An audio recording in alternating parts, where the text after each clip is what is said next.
De economía se ha hablado y mucho esta semana en el Congreso. Casi acabando el año entran en el Congreso los presupuestos del año que viene.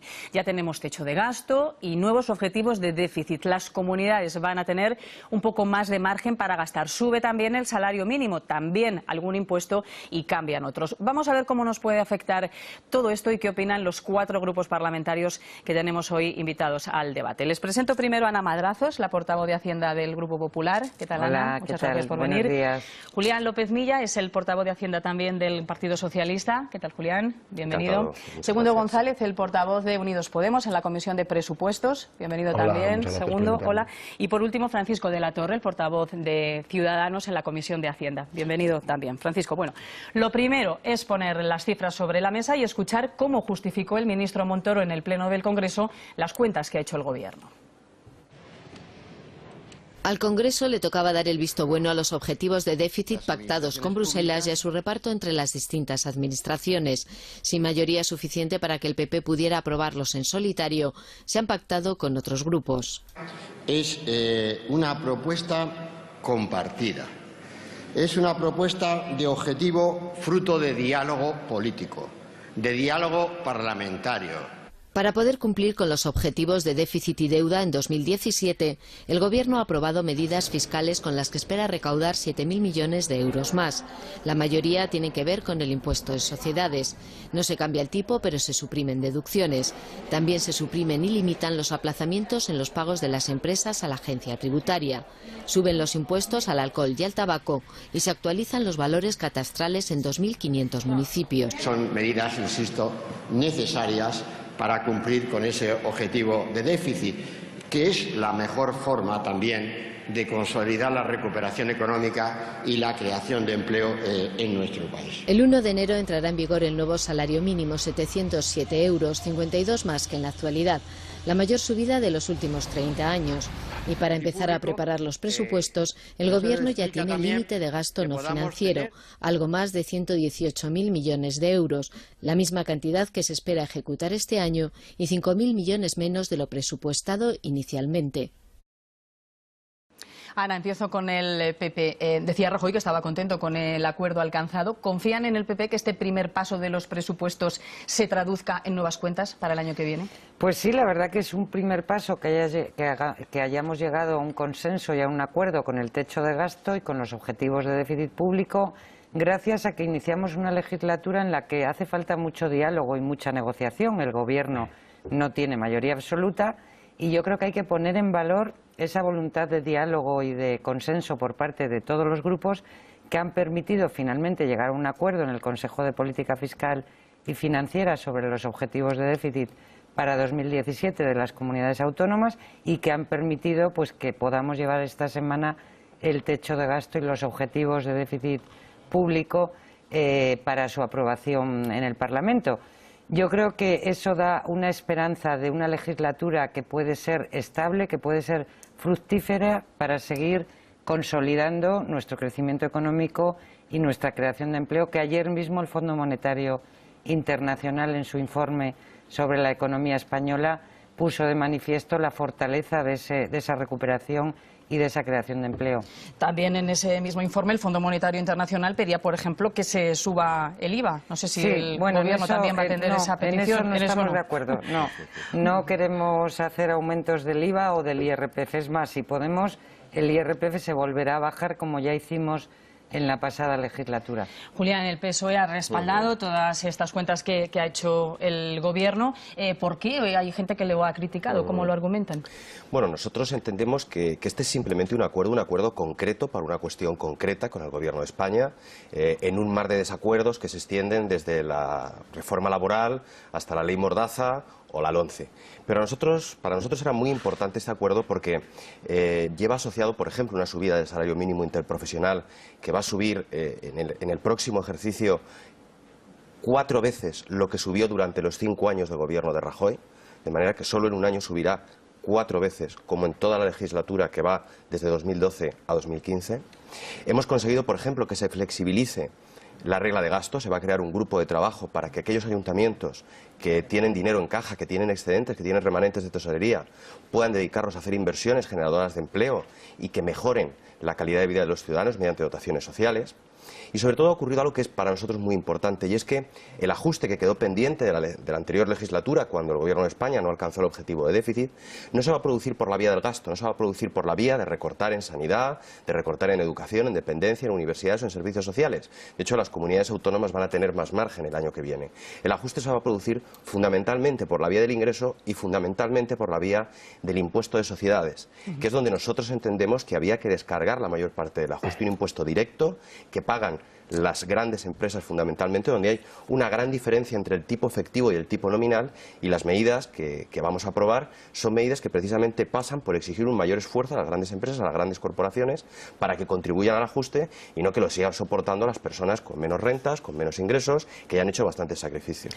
Segundo, dice el portavoz del PSOE que no se va a recortar el gasto social. Ustedes defienden que sí, por eso votan en contra. Bueno, no es que defendamos que sí, es que es una obviedad. El techo de gasto se reduce en 5.000 millones de euros respecto al techo de gasto del año pasado, lo que implica una consolidación de los recortes efectuados en la anterior legislatura mediante el acuerdo de no disponibilidad que publicó el Gobierno, y por lo tanto significa que es un recorte en el gasto, cuando ahora mismo deberíamos estar hablando de un suelo de ingresos. La tendencia a nivel europeo, incluso mundial, es a acabar con la austeridad, porque se ha demostrado que la austeridad impide y mata el crecimiento.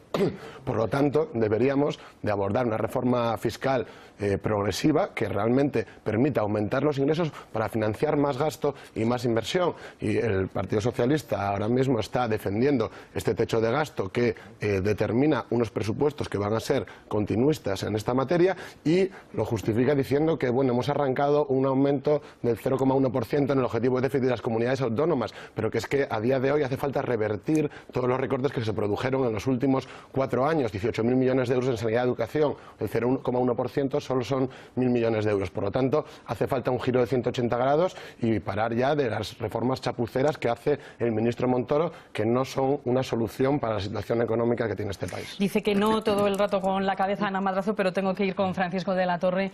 Primero, Ciudadanos respalda el asunto del déficit, el paquete del déficit, pero no el de impuestos. ¿Por qué no están a favor? Bueno, nosotros hemos votado favorablemente el techo de gasto y la senda de déficit, porque nos parece fundamental que España tenga un objetivo de déficit, y a partir de este acuerdo del Consejo de Ministros, cuando se ratifica en el Congreso y en el Senado, se pueden empezar a hacer presupuestos, y nos parece una cuestión básica de estabilidad, y por eso lo hemos apoyado.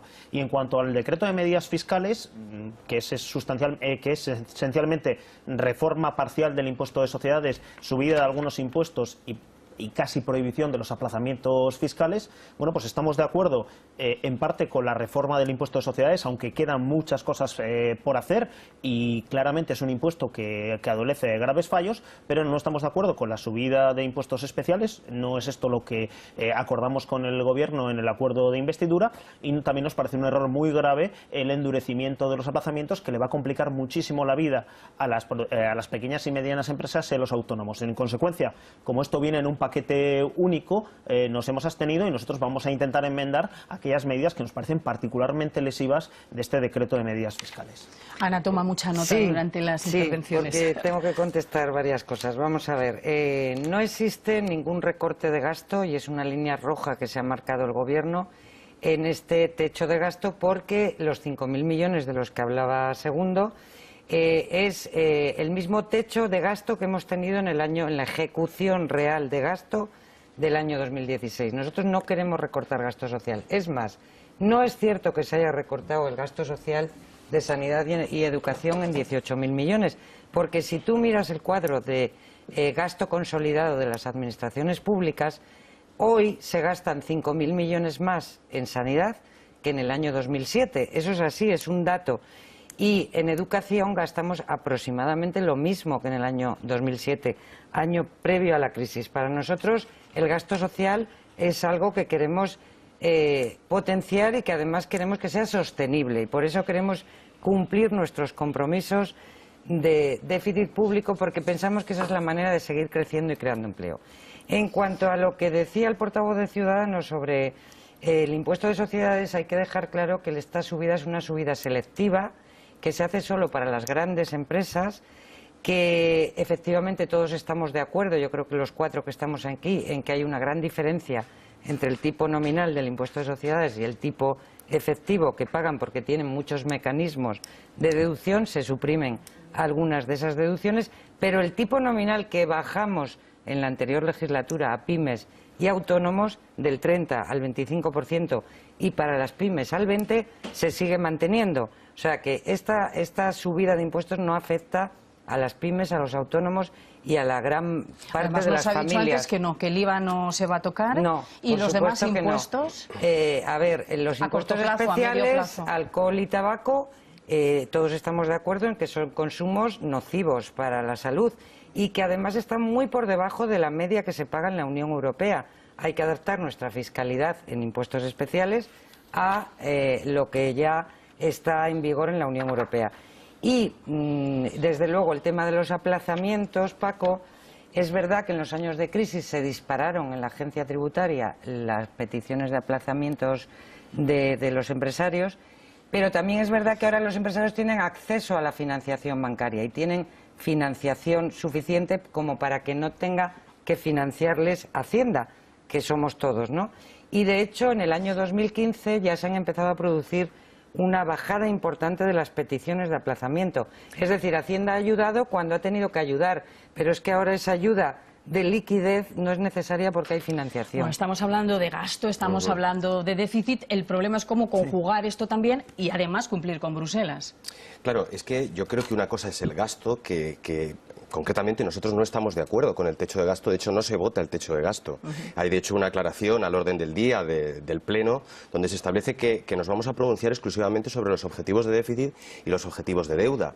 En realidad un determinado objetivo de déficit, el 3,1%, que es el que se va a aprobar, se podría alcanzar con ese techo de gasto o con otro techo de gasto más elevado si hubiera más ingresos, porque el déficit no es más que la diferencia entre los ingresos y los gastos. A mí de todas maneras me gustaría precisar que cuando hablamos del techo de gasto estamos hablando exclusivamente del techo de gasto de la Administración Central del Estado, sin incluir a la Seguridad Social y sin incluir tampoco las transferencias que el Estado hace a las comunidades autónomas. Porque de hecho las comunidades autónomas, que son las que gestionan la sanidad, la educación, la dependencia, las políticas sociales, el gasto universitario, van a tener el año que viene una décima más de margen en el déficit, que son 1.000 millones de euros, en un contexto en el que van a recibir 4.000 millones de euros más de ingresos del sistema de financiación autonómica, con lo que significa que prácticamente son 5.000 millones de euros de margen más para gastar en servicios públicos, que no es suficiente. Nosotros aspiramos a más, Claro, nosotros todos. deseamos Nosotros más, y de hecho nosotros a los presupuestos presentaremos una alternativa que signifique más ingresos para poder gastar más en servicios públicos. Pero en estos momentos es en el marco en el que nos encontramos es lo que podemos conseguir, y desde luego el Partido Socialista no renuncia a conseguir más, no renuncia a mejorar más, pero para eso hacen falta más ingresos. Lo que no podemos plantear es gastar más sin ingresos. Las comunidades van a tener un poco más de margen para gastar. ¿Esto no convence a Unidos Podemos? ¿Por qué segundo? Porque creemos que es insuficiente, porque como comentaba anteriormente, las comunidades han asumido la mayor carga del ajuste de los últimos años y las comunidades necesitan más recursos para precisamente revertir los recortes producidos en los servicios que prestan, sanidad y educación fundamentalmente. Ahora mismo estamos en una disyuntiva que es nos acercamos a la media de la Unión Europea en ingresos y por lo tanto en gastos o no, o seguimos acercándonos a los países menos desarrollados. Hay un diferencial de 8 puntos en recaudación respecto a la media de la Unión Europea y para eso hace falta invertir en Inspección de Hacienda y destinar a la Inspección de Hacienda a que investigue quienes más defraudan, que son las grandes fortunas y las grandes empresas, no como hacen actualmente, que por la orientación que les da el propio Ministerio se dedican a investigar a las pymes y a los autónomos, que al final suponen solo el 20 o 30% del fraude. Eso es un problema político y es una cuestión de voluntad política que, claro, el gobierno de la amnistía fiscal no lo va a hacer, pero es que el Partido Socialista debería estar con nosotros intentando que el gobierno rectifique esta posición y dé un giro de 180 grados en sus políticas, que es lo que debería hacer. Francisco, no sé si Julián quiere contestar algo. No, yo Si no, no. sí. Voy a Francisco. Yo cuando pueda, sí, Venga, vamos con Francisco y después Ana. Hombre, a ver, una cosa que evidentemente falta en estos decretos es más ambición en la lucha contra el fraude, y evidentemente nosotros eso lo echamos en falta, y también un mayor control del gasto público, porque no es una cuestión, en nuestra opinión, de gastar más, sino sobre todo de gastar mejor. Entonces nosotros, por ejemplo, sí hay algunos aspectos que aplaudimos, como el compromiso que ha asumido el Gobierno con Bruselas de hacer una auditoría del gasto público, donde se pretende ahorrarse 800 millones de euros, una auditoría independiente dirigida por la Autoridad Independiente de Responsabilidad Fiscal. Y bueno, en ese punto, que está en la línea con el acuerdo de investidura que tenemos, nosotros pues efectivamente lo apoyamos. Y bueno, en cuanto al tema de los impuestos especiales, bueno, está diciendo la representante del PP que quiere equiparar con la media europea en todos los casos. También eso incluirá que paguemos impuestos especiales en el vino, en la cerveza, más impuestos. Está excluido, como sabes, el vino y la cerveza. No, yo digo porque, claro, si el argumento es ese, y luego, por cierto... Está excluido. En la subida del impuesto sobre el alcohol se excluye, es que creo que es importante ese mensaje, el vino y la cerveza, porque es un sector, evidentemente, muy puntero en la economía española. Insistía el informe del Fondo Monetario Internacional en la subida del IVA, no tanto en subir el tipo, sino en el que deje de haber tantos productos con el IVA súper reducido, que eso es lo que nos diferencia con otros países. ¿El Gobierno está dispuesto a plantearse esto? No, en absoluto. Uno de los tipos reducidos más importantes para España es el IVA turístico, y el FMI ha hablado precisamente de subir el IVA del turismo en un sector que es básico, que es puntero en España. Desde luego no se va a hacer. Lo que sí quería decir es que las comunidades autónomas efectivamente pues han pasado las mismas estrecheces que todos los ciudadanos y que todas las administraciones públicas, pero desde el Estado central se han puesto en marcha mecanismos de liquidez como el Fondo de Proveedores que han mejorado muchísimo la financiación de las comunidades. Y por otro lado hay que decir que gracias a que estamos creciendo por encima más del doble de la media de la Unión Europea y que estamos creando más empleo que la media de la Unión Europea, estamos recaudando también, estamos aumentando nuestros ingresos y por tanto las comunidades tienen mejor financiados también sus servicios porque reciben más ingresos del Estado. Por tanto, yo creo que en los objetivos todos estamos de acuerdo. Decían por aquí, hombre, nos gustaría más, a nosotros también. En los pero objetivos milagros están de acuerdo. No se puede. Voy con el PSOE otra vez, Julián. Sí, en los subir el objetivos gasto, de deuda bajar y de ingresos déficit y que cuadren las están de cuentas. acuerdo en que hay que subir los ingresos para que haya más recaudación también, porque un no rotundo ahora al siguiente paso, que sería tener nuevas cuentas para el año que viene. No, bueno, porque nosotros la señal que vemos por el techo de gasto que va a mantener la ejecución presupuestaria de este ejercicio es que vamos a tener unos presupuestos continuistas, y en la medida en que vayan a ser unos presupuestos continuistas nosotros no los podemos apoyar. Nosotros apoyaríamos unos presupuestos que fueran rupturistas, pero entendemos que el Partido Popular no está en eso, no son las señales que hemos recibido, y por tanto si no son unos presupuestos que cambien de manera decisiva esas políticas, si no son unos presupuestos que busquen más ingresos en la lucha contra el fraude, por supuesto, pero también mediante, por ejemplo, una reforma global de la imposición sobre el patrimonio. No hemos comentado que una de las cosas que va en el decreto es la posibilidad de que un año más las comunidades autónomas puedan seguir cobrando el impuesto sobre patrimonio. Es necesario hacer esta prórroga porque este es un impuesto que está pendiente desde hace mucho tiempo de una reforma en profundidad. Es un impuesto que ahora mismo no es capaz de gravar correctamente la riqueza, no es capaz de gravar correctamente las grandes fortunas, y se va prorrogando año a año a falta de una reforma integral de ese impuesto sobre el patrimonio. Bueno, pues un impuesto sobre patrimonio, sobre grandes fortunas, reformado, puede producir más ingresos y podemos tener más dinero para política social, para gastar más, sobre todo en apoyar a esas personas que tan mal lo han pasado en los años de la crisis, para recuperar los recortes en prestaciones por desempleo o, por ejemplo, para mejorar las pensiones, que si solo van a subir un 0,25, pues estamos condenando a nuestros pensionistas a perder poder adquisitivo el año que viene. Segundo, si no hay nuevos presupuestos para el año que viene, ¿qué pasa? ¿Eso nos perjudica a los ciudadanos? Bueno, yo creo que finalmente habrá nuevos presupuestos, desde luego no gracias a nosotros porque prevemos que va a haber unos presupuestos continuistas, pero la tendencia que ha habido hasta ahora es que finalmente Ciudadanos y el Partido Socialista están tragando, digamos, estas ensaladas que propone el Partido Popular a modo de Real Decreto, y creemos que también van a aceptar estos presupuestos. Nosotros desde luego... Con el apoyo también del PNV. Claro, nosotros desde luego creemos que para que unos presupuestos sirvan a la ciudadanía, que permitan reducir la desigualdad, aumentar la inversión, los gastos en sanidad y educación y que permitan que la economía siga creciendo, hace falta unos presupuestos completamente diferentes a los que ya está anticipando el Partido Popular. Eso lo tenemos bastante claro. ¿Y de qué manera ustedes proponen, de qué manera cuadrarían las cuentas? Porque si quieren aumentar el gasto, ¿de qué manera aumentarían los ingresos para no superar el déficit? ¿Cuál sería su propuesta? Pues como ya he anticipado anteriormente, con una reforma fiscal progresiva que grave más a los que más tienen, que combata de forma eficaz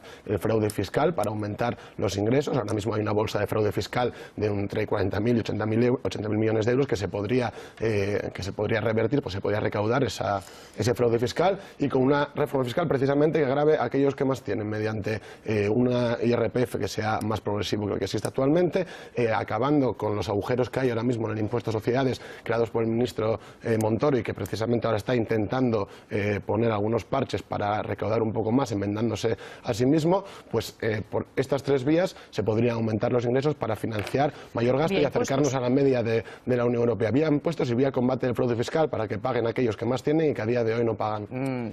Francisco, ustedes en el acuerdo de investidura con el PP llevan también unas partidas de aumento de gastos, sanidad, educación, dependencia, pero también I+D. ¿Son líneas rojas que mantienen o están dispuestos a hablarlo? Bueno, nosotros apoyaríamos los presupuestos si efectivamente se materializan los presupuestos estos acuerdos que por otra parte de investidura con el Partido Popular, que son similares al acuerdo de gobierno que llegamos con el Partido Socialista, y en otro caso pues no lo apoyaríamos. Nosotros creemos que es posible que estos presupuestos contemplen estas partidas redireccionando mejor el gasto, luchando más eficazmente contra el fraude fiscal y también mediante algunos ahorros de gasto que se van a producir y que son afortunados en el sentido de que vamos a tener menor gasto financiero el año que viene porque está venciendo deuda que emitimos, por ejemplo, en 2012 a altos tipos de interés y la vamos a refinanciar a menores tipos. Esto, en fin, no es mérito del Gobierno, es mérito básicamente del Banco Central Europeo, todo hay que decirlo, y su política de bajos tipos de interés. Y también es evidente que se está produciendo creación de empleo, en nuestra opinión de mala calidad, pero esto está también suponiendo menores pagos por prestaciones por desempleo. Por tanto, si la orientación de los presupuestos es adecuada a nuestro juicio, nosotros los apoyaríamos y en caso contrario, pues no lo haríamos. ¿Han empezado ya a hablarlo con el PP, a negociar? Hemos empezado ya a hacerlo, sí. Me parece razonable que al menos se miren las cifras, porque el no es no, yo creo que ya pasó a la historia, y me llama la atención que el Partido Socialista, sin conocer todavía el proyecto de presupuestos, ya esté anunciando un no. Con Por ellos otro no lado, han empezado a hablar, ¿no? ¿Hay algún bueno, contacto? yo no estoy en esa negociación, pero supongo que haya ya contactos a alto nivel, me imagino que sí. El impuesto de patrimonio, precisamente lo quitó un señor que se llamaba Rodríguez Zapatero, que fue presidente del Gobierno, quitó el impuesto, suprimió el impuesto de patrimonio. Y por otro lado, el Partido Socialista, si va a pasar por algo a la historia, es porque congeló las pensiones de los pensionistas. Por tanto, la cuadratura del círculo no existe. En eso, en fantasías ya no creemos nadie. Si queremos aumentar el gasto y además queremos bajar ingresos, no podemos cumplir nuestros compromisos.